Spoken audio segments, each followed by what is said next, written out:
Depression plumber. What should a plumber's kitchen look like? Well, it should look like this. A real plumber has no time for cleanliness.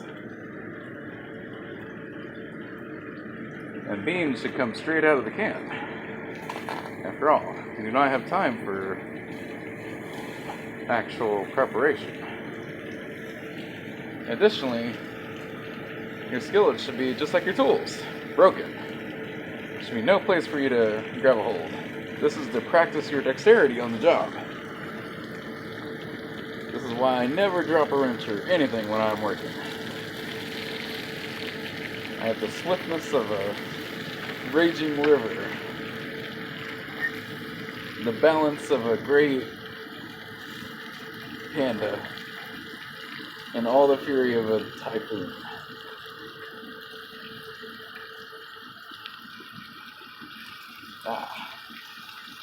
Wait.